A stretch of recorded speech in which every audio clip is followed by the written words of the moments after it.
बंद कमरे का रोमांच कहानी मैं आपको सुना रहा हूँ। यहाँ तक की कहानी आपको मैं पिछले भाग में सुना चुका हूँ कि शार्लक होम किस प्रकार से जिंदा बच निकलता है और अपने पुराने मित्र वाटसन से मिलता है। आगे कहानी इस प्रकार है। यह सचमुच पुराने दिनों जैसा था जब उस समय मैंने खुद को उसके बगल में एक हैंडसम में बैठा पाया। मेरी रिवॉल्वर जेब में थी और मेरे दिल में रोमांच था। होम्स ठंडा, कठोर और चुप था। जैसे ही स्ट्रीट लैंप की रोशनी उसके गंभीर चेहरे पर पड़ी, मैंने देखा कि उसकी भौहें सोच में डूबी हुई थी और उसके पतले होठ भींचे हुए थे। मुझे नहीं पता कि हम अपराधी लंदन के अंधेरे जंगल में किस जंगली जानवर का शिकार करने वाले हैं, लेकिन इस कुशल शिकारी के व्यवहार से मुझे पूरा यकीन था कि यह रोमांच बहुत ही गंभीर था। जबकि उसकी तपस्वी उदासी को चीरती हुई व्यंग्यात्मक मुस्कान कभी कभी हमारी खोज के उद्देश्य के लिए कोई शुभ संकेत नहीं दे रही थी। मैंने सोचा कि हम बेकर स्ट्रीट जा रहे हैं, लेकिन होम्स के कैवेडिश स्क्वायर के कोने पर टैक्सी रोक दी। मैंने देखा कि बाहर निकलते ही उसने दाएं बाएं बड़ी गौर से देखा और हर अगले मोड़ पर उसने यह सुनिश्चित करने की कोशिश की कि कोई उसका पीछा न कर रहा हो। हमारा रास्ता निश्चिंत रूप से अनोखा था। लंदन के रास्तों के बारे में होम्स का ज्ञान असाधारण था और इस बार वह तेजी से और आत्मविश्वास से भरे कदमों से मयाओं और अस्तबलों के एक ऐसे जाल से गुजरा जिसका अस्तित्व मुझे पहले कभी पता ही नहीं था। आखिरकार हम एक छोटी सी सड़क पर पहुँचे जिसके किनारे पुराने उदास घर थे जो हमें मैनचेस्टर स्ट्रीट और फिर ब्लैडफोर्ड स्ट्रीट ले गए। यहाँ हम तेजी से एक संकरे रास्ते से नीचे मुड़ा, एक लकड़ी के गेट से होकर एक सुनसान आंगन में पहुँचा और फिर चाबी से एक घर का पिछला दरवाज़ा खोला। हम दोनों साथ साथ अंदर गए और उसने हमारे पीछे दरवाज़ा बंद कर दिया। जगह बिल्कुल अंधेरी थी, लेकिन मुझे साफ पता था कि यह एक खाली घर है। हमारे पैर नंगे तख्ते पर चरमरा रहे थे और चटक रहे थे और मेरे बड़े हुए हाथ ने एक दीवार को छुआ जिस पर कागज रिबन में टंगा हुआ था। होम्स की ठंडी पतली उंगलियां मेरी कलाई के चारों ओर लिपट गई और मुझे एक लंबे गलियारे में आगे ले गई जब तक कि मुझे दरवाजे के ऊपर धुंधली पंखों की रोशनी दिखाई नहीं दी।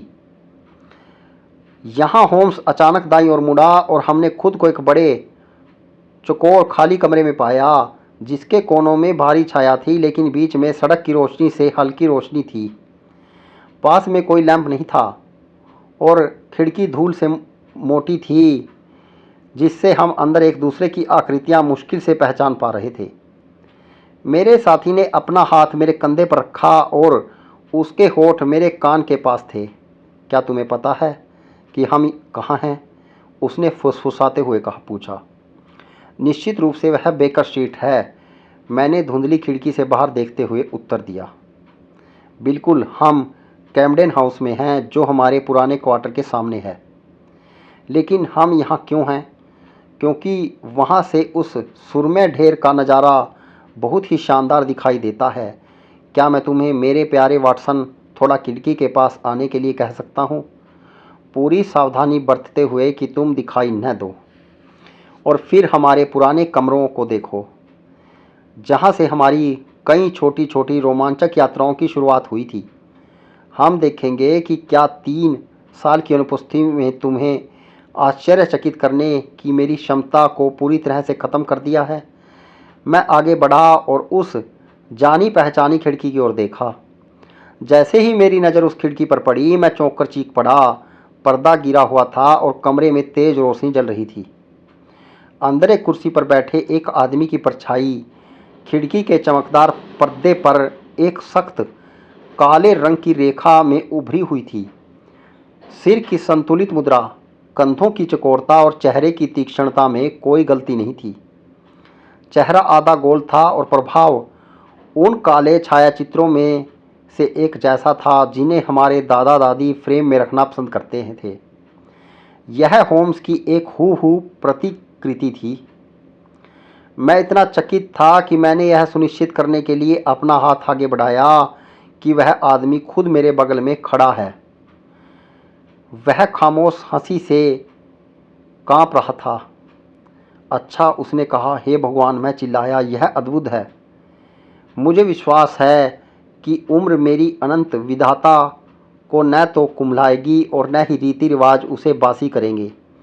उन्होंने कहा कि मैंने उनकी आवाज़ में उस आनंद और गर्व को पहचाना जो एक कलाकार अपनी रचना में महसूस करता है। यह सचमुच मेरे जैसा ही है ना? मुझे यह शपथ लेने के लिए तैयार रहना चाहिए कि वह आप ही थे। इसका श्रेय ग्रेनोबल के महाशय ऑस्कर म्यूनिर को जाता है, जिन्होंने इसे ढालने में कुछ दिन लगाए। यह मोम की एक प्रतिमा है। बाकी की व्यवस्था मैंने आज दोपहर बेकर स्ट्रीट की अपनी यात्रा के दौरान खुद की। लेकिन क्यों? क्योंकि मेरे प्यारे वाटसन, मेरे पास सबसे मजबूत कारण था कि मैं चाहता था कि कुछ लोग यह सोचें कि मैं वहाँ हूँ, जबकि वास्तव में मैं कहीं और था। और आपने सोचा कि कमरों पर नज़र रखी जा रही थी। मुझे पता था कि उन पर नज़र रखी जा रही है। किसके द्वारा? मेरे पुराने दुश्मनों की कसम वाटसन, उस आकर्षक समाज की कसम जिसका नेता रिचिन बाख फॉल में है। तुम्हें याद रखना चाहिए कि वे जानते थे और सिर्फ वे ही जानते थे कि मैं अभी जिंदा हूँ। देर सवेर उन्हें लगा कि मुझे अपने कमरों में वापस जाना चाहिए। वे लगातार उन पर नज़रें रखते थे और आज सुबह उन्होंने मुझे आते देखा। आपको कैसे मालूम? क्योंकि जब मैंने अपनी खिड़की से बाहर देखा तो मैंने उनके पहरेदार को पहचान लिया। वह बिल्कुल मासूम सा आदमी है, नाम से पौरकर, पेशे से गेरोटर और यहूदियों की वीणा बजाने में माहिर। मुझे उसकी जरा भी परवाह नहीं थी, लेकिन मुझे उससे कहीं ज़्यादा खतरनाक आदमी की परवाह थी जो उसके पीछे था। मोरियोआटी का जिगरी दोस्त, वही आदमी जिसने चट्टान के पत्थर गिराए थे। लंदन का सबसे चालाक और ख़तरनाक अपराधी यही तो आदमी है जो आज रात मेरे पीछे पड़ा है वॉटसन, और यही वो आदमी है जिसे इस बात का बिल्कुल अंदाज़ा नहीं है कि हम उसके पीछे पड़े हैं। मेरे दोस्त की योजनाएं धीरे धीरे सामने आ रही थी। सुविधाजनक आश्रय से पहरेदारों पर नजर रखी जा रही थी और ट्रैकर उनका पीछा कर रहे थे। ऊपर वह कोणीय परछाई चारा थी और हम शिकारी। हम चुपचाप अंधेरे में खड़े उन जल्दी जल्दी चलने वाली आकृतियों को देख रहे थे जो हमारे सामने से गुजरती और फिर से गुजरती थी। होम्स चुप और निश्चल था, लेकिन मैं बता सकता था कि वह पूरी तरह सतर्क था और उसकी नज़रें राहगीरों की कतार पर गड़ी हुई थी। वह एक उदास और शोरगुल वाली रात थी और लंबी सड़क पर तेज हवा सीटी बजा रही थी। कई लोग इधर उधर जा रहे थे, ज़्यादातर अपने कोट और क्रेवेट में दुबके हुए थे। एक दो बार मुझे लगा कि मैंने वही आकृति पहले भी कहीं देखी है, और मैंने ख़ास तौर पर दो आदमियों को देखा जो सड़क पर कुछ दूर एक घर के दरवाजे पर हवा से बचने के लिए खुद को बचा रहे थे।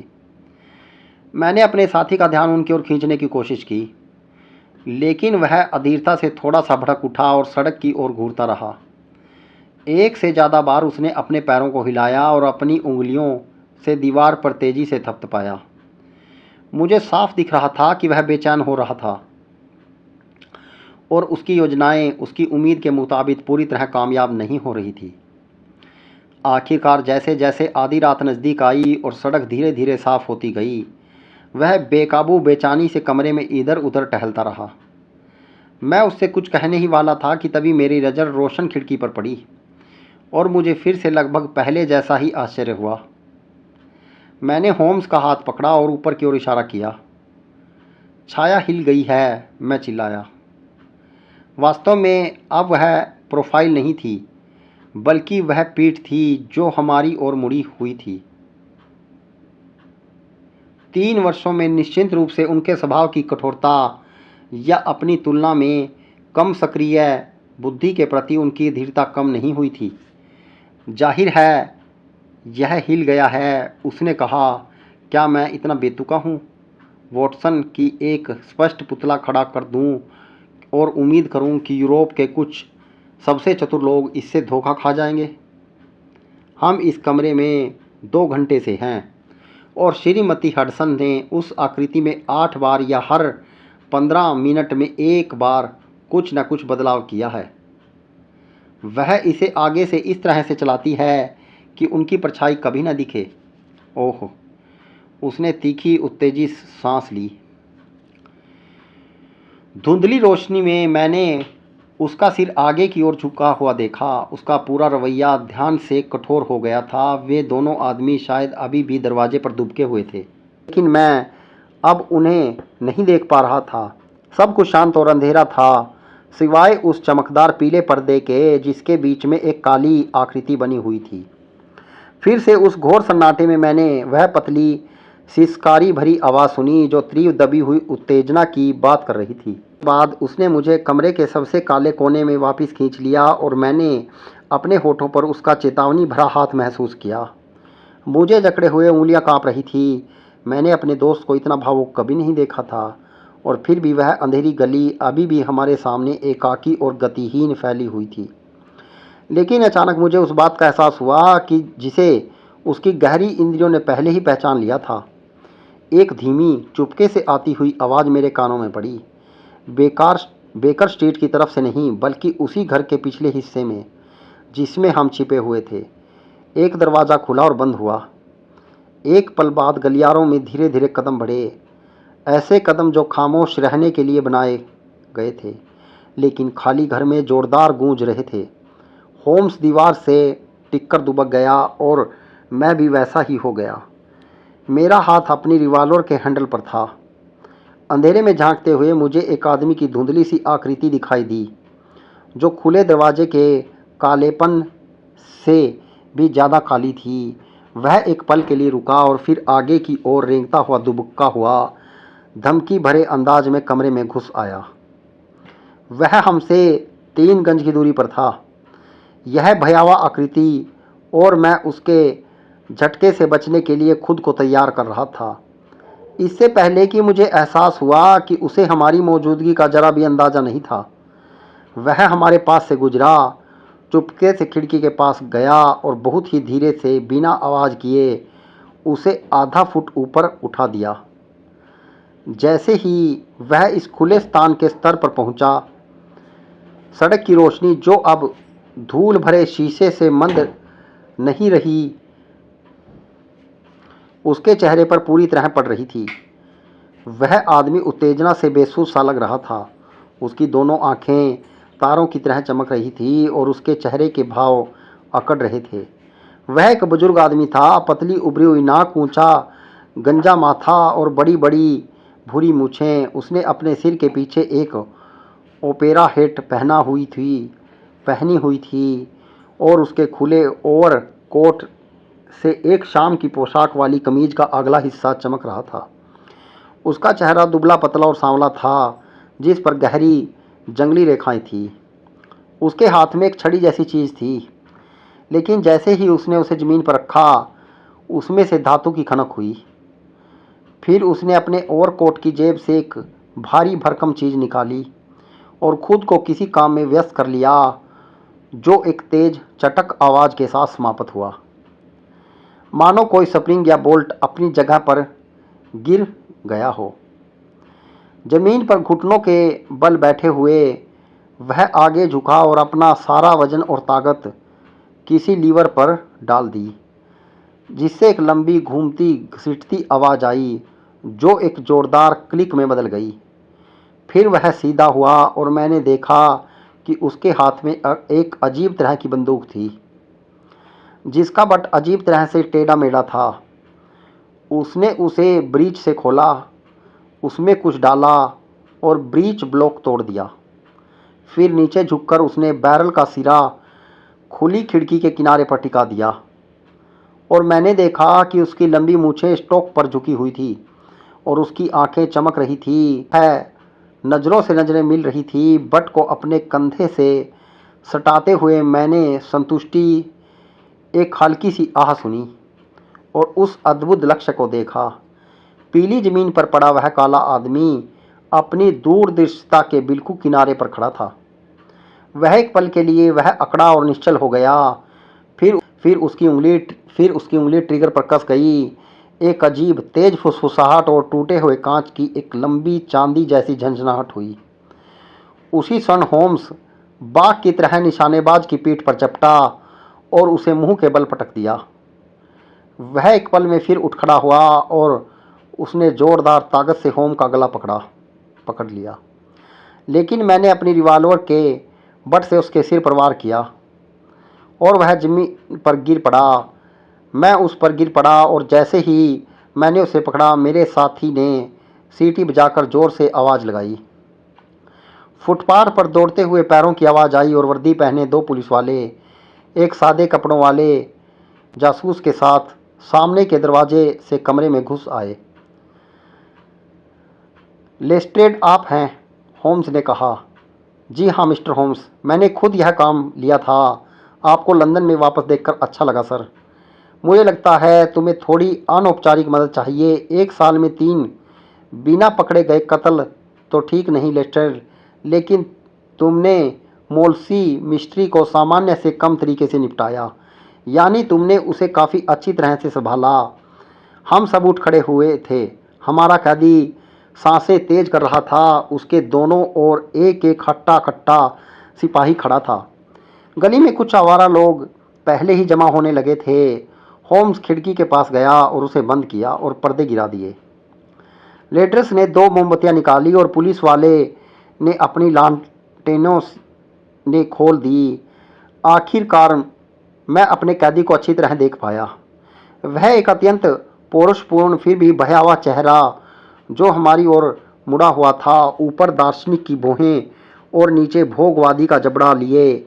उस आदमी में अच्छाई या बुराई के लिए ज़बरदस्त क्षमताएं रही होंगी, लेकिन उसकी क्रूर नीली आँखों को, उनकी झुकी हुई संदेहप्रद पलकों को या भयंकर आक्रामक नाक और धमकी भरे गहरे रंग के माथे को, प्रकृति के स्पष्ट खतरे के संकेत को समझे बिना कोई नहीं देख सकता था।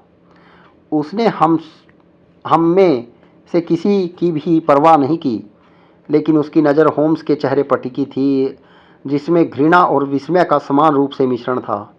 अरे शैतान, वह बुदबुदा रहा था। अरे चालाक चालाक शैतान। ओ कर्नल, होम्स ने अपने उखड़े हुए कॉलर को ठीक करते हुए कहा। जैसा कि पुराने नाटक में कहा गया है, यात्राएं प्रेमियों के मिलन पर समाप्त होती हैं। मुझे नहीं लगता कि जब से आपने मुझे रीचेनबाख फॉल के ऊपर लेटे हुए देखा था, तब से मुझे आपसे मिलने का सौभाग्य मिला। कर्नल अब भी मेरे दोस्त को मदहोशी की हालत में घूर रहा था। तुम धूर्त शैतान हो, बस इतना ही कह पाया। मैंने अभी तक आपका परिचय नहीं कराया, होम्स ने कहा। सज्जनों, ये कर्नल सेबेस्टियन मोरन हैं,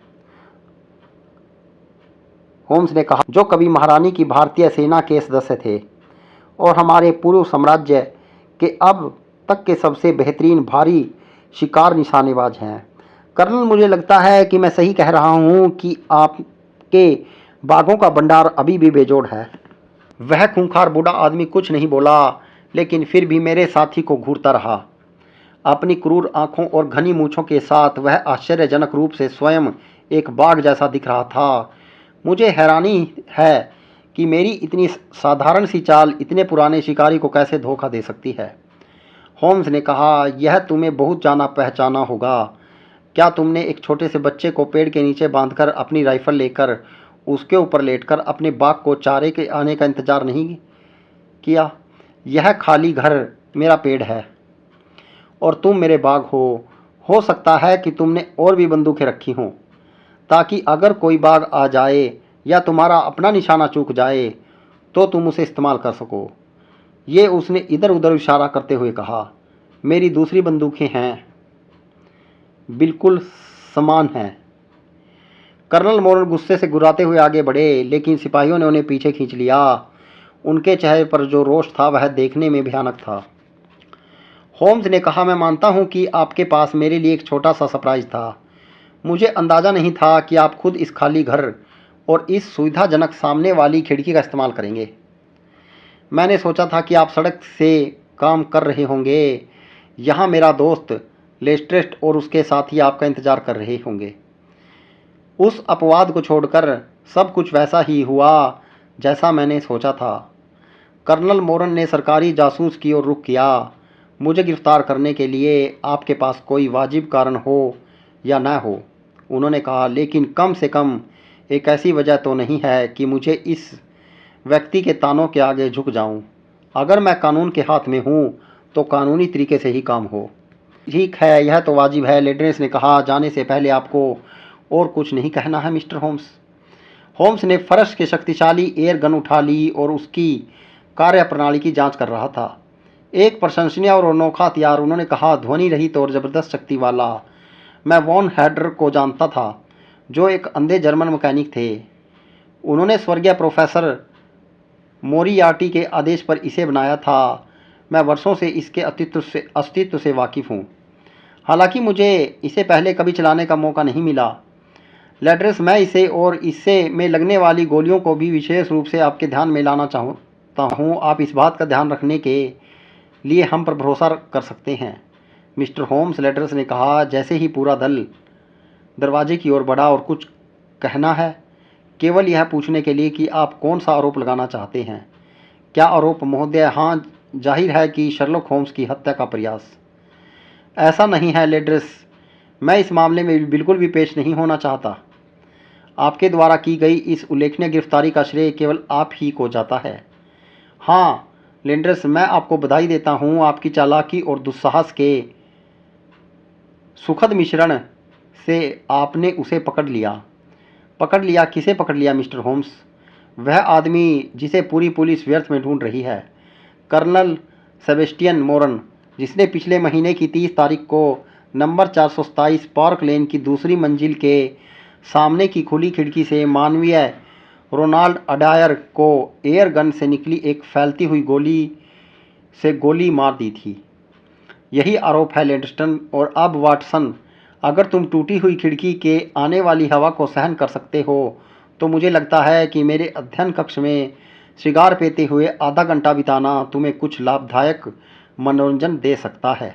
माइक्राफ्ट होम की देखरेख और श्रीमती एडिसन की तत्काल देखभाल के कारण हमारे पुराने कमरे अपरिवर्तित रहे हैं। अंदर जाते ही मैंने देखा, यह सच है, एक असामान्य साफ सफाई, लेकिन पुराने चिन्ह अपनी जगह पर थे। वहाँ केमिकल कॉर्नर और तेजाब से सना हुआ डीप टॉल वाला मेज था। वहाँ एक शेल्फ पर भयानक स्क्रैप बुक और संदर्भ पुस्तकों की कतार लगी थी, जिन्हें हमारे कई साथी नागरिक खुशी खुशी जला देते। रेखाचित्र, वायलिन का डिब्बा, पाइप रैक, यहाँ तक कि तम्बाकू रखने वाला फारसी जूता भी सब मेरी नज़रों से ओझल हो गए। जब मैंने अपने चारों ओर नज़र घुमाई, कमरे में 2 लोग थे। एक श्रीमती एडिसन, जो अंदर आते ही हम दोनों पर मुस्कुराई। दूसरी वह अजीबोगरीब पुतला जिसने उस शाम के रोमांच में इतनी महत्वपूर्ण भूमिका निभाई थी। यह मेरे दोस्त का मोम के रंग का मॉडल था। इतनी खूबसूरती से बनाया गया था कि एक हूबहू प्रतिकृति थी। यह एक छोटी सी मेज पर रखा हुआ था, जिसके चारों ओर होम्स का एक पुराना ड्रेसिंग गाउन भी इस प्रकार लपेटा हुआ था कि सड़क से आने वाला भ्रम बिल्कुल सही लग रहा था। होम्स ने कहा, मुझे आशा है कि आपने सभी सावधानियां बरती होंगी श्रीमती हडसन। मैं घुटनों के बल बैठ गया। महोदय, जैसा आपने मुझसे कहा था। बहुत बढ़िया, तुमने बहुत अच्छा काम किया। क्या तुमने देखा कि गोली कहाँ गई? जी हाँ साहब, मुझे डर है कि इसने आपकी खूबसूरत प्रतिमा को खराब कर दिया है, क्योंकि वह सीधे सिर से होकर दीवार पर चपटी हो गई। मैंने इसे कालीन से उठाया है, लीजिए यह रहा। होम्स ने उसे मेरी ओर बढ़ाया। वाटसन, जैसा कि आप समझ रहे हैं, यह एक हल्की रिवाल्वर की गोली है। इसमें कोई कमाल की बात नहीं है, क्योंकि कौन उम्मीद करेगा कि एक गोली एयरगन से चलाई जा सकती है।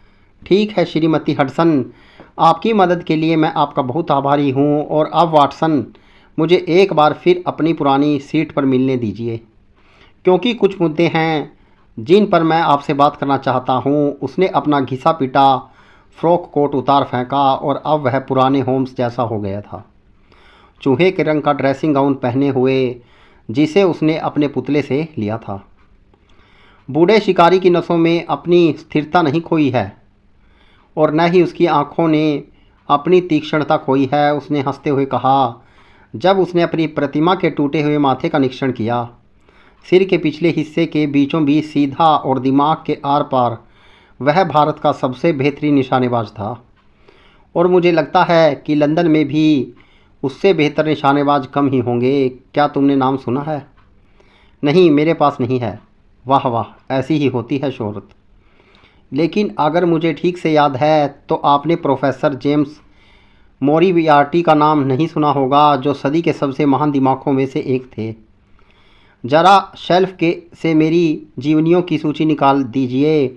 वह आलस्य से पन्ने पलट रहा था, अपनी कुर्सी पर पीछे झुक रहा था और अपने सिगार से धुएं के बड़े बड़े बादल उड़ा रहा था। मेरे पास एम का संग्रह बहुत बढ़िया है, उसने कहा। किसी भी पत्र को शानदार बनाने के लिए मोरियार्टी ही काफ़ी है। और यहाँ जहर देने वाले मार्गन और घृणित स्मृति वाला मैड्यूल है और मैथ्यूज हैं, जिससे चौरिंग क्रॉस के प्रतीक्षालय में मेरे बाएं कुत्ते के दांत को मार गिराया था। और अंत में वह आज रात का हमारा दोस्त है। उन्होंने मुझे किताब सौंपी और मैंने पढ़ा। मोरिन सेबेस्टियन कर्नल, बेरोजगार, पूर्व प्रथम बेंगलोर पोइनियर्स, जन्म 1840, सर ऑगस्टन मोरन सीबी के पुत्र, जो कभी फ्रांस में ब्रिटिश मंत्री थे। एटन और ऑक्सफोर्ड में शिक्षा प्राप्त की, जो कि अफगान अभियान, चरसियाब, शेरपुर और काबुल में सेवा की। 1881 में heavy game of the westerns Himalayas के लेखक, 1884 में 3 मैथ्स इन द जंगल के लेखक, पता crude street club, the Anglo Indians, the टेकर विले, द बेगटेल कार्ड क्लब। हाशिए पर हेम्स के स्टिक हाथ से लिखा था, लंदन का दूसरा सबसे खतरनाक आदमी। यह तो आश्चर्यजनक है, मैंने पुस्तक वापस देते हुए कहा। इस आदमी का जीवन एक सम्मानित सैनिक का है। यह सच है, होम्स ने उत्तर दिया। एक हद तक तो उसने अच्छा किया। वह हमेशा से ही दृढ़ निश्चयी व्यक्ति था और भारत में आज भी यह कहानी सुनाई जाती है कि कैसे वह एक घायल नरभक्षी भाग के पीछे रेंकर नाले में उतरा था। वाटसन, कुछ पेड़ ऐसे होते हैं जो एक निश्चित ऊंचाई तक बढ़ते हैं और फिर अचानक उनमें एक अजीब सी विचित्रता आ जाती है। आप इसे अक्सर मनुष्यों में देखेंगे। मेरा एक सिद्धांत है कि व्यक्ति अपने विकास में अपने पूर्वजों की पूरी श्रृंखला का प्रतिनिधित्व करता है और यह कि अच्छाई या बुराई की और उसका अचानक रुख किसी प्रबल प्रभाव का प्रतीक है जो उसकी वंशावली में आया है। वह व्यक्ति मानो अपने ही परिवार के इतिहास का प्रतीक बन जाता है। यह निश्चित रूप से काल्पनिक है। खैर, मैं इस पर जोर नहीं देता। वजह चाहे जो भी रही हो, कर्नल मोरन गलत राह पर चलने लगे। बिना किसी खुले घोटाले के उन्होंने भारत में इतनी गर्मी फैला दी कि वे टिक नहीं पाए। वे सेवानिवृत्त हुए, लंदन आए और फिर से बदनाम हो गए। इसी दौरान प्रोफेसर मोरियार्टी, जिनके वे कुछ समय तक चीफ ऑफ स्टाफ थे, ने उन्हें ढूंढ निकाला। मोरियार्टी ने उन्हें दिल खोलकर पैसे दिए और सिर्फ 1-2 बहुत से ऊंचे दर्जे के कामों में लगाया जो कोई आम अपराधी नहीं कर सकता था। आपको 1887 में लोडर की श्रीमती स्टीवर्ट की मौत की कुछ याद होगी, नहीं? खैर, मुझे यकीन है कि मोरन ही इसके पीछे थे, लेकिन कुछ भी साबित नहीं हो सका। कर्नल को इतनी चालाकी से छुपाया गया था कि मोरियार्टी गिरोह के टूटने के बाद भी हम उन्हें दोषी नहीं ठहरा सके। आपको याद है कि उस दिन जब मैं आपके कमरे में आया था तो मैंने एयरगन के डर से कैसे शटर बंद कर दिए थे। बेशक आपने मुझे काल्पनिक समझा होगा, मुझे ठीक ठीक पता था कि ये क्या कर रहा है, क्योंकि मुझे इस अद्भुत बंदूक के अस्तित्व के बारे में पता था और मुझे यह भी पता था कि दुनिया में सबसे बेहतरीन निशानेबाजों में से एक इसके पीछे होगा। जब हम स्विट्ज़रलैंड में थे तो यह मोरियार्टी के साथ हमारे पीछे पीछे आया था और निसंदेह उसी ने मुझे रीचेनबाख की चट्टान पर वो 5 मिनट दिए थे। तुम सोच सकते हो कि फ्रांस प्रवास के दौरान मैंने अखबारों को ध्यान से पढ़ा होगा। उसे पकड़ने की किसी भी संभावना की तलाश में जब तक वह लंदन में आज़ाद था, मेरा जीवन सचमुच जीने लायक नहीं रहा था। रात दिन मेरे ऊपर छाया रहती थी और देर सवेर उसका मौका आ ही जाता। मैं क्या कर सकता था? मैं उसे देखते ही गोली मार सकता था, वरना मैं खुद कटघरे में खड़ा हो जाता। मजिस्ट्रेट के पास अपील करने का कोई फ़ायदा नहीं था।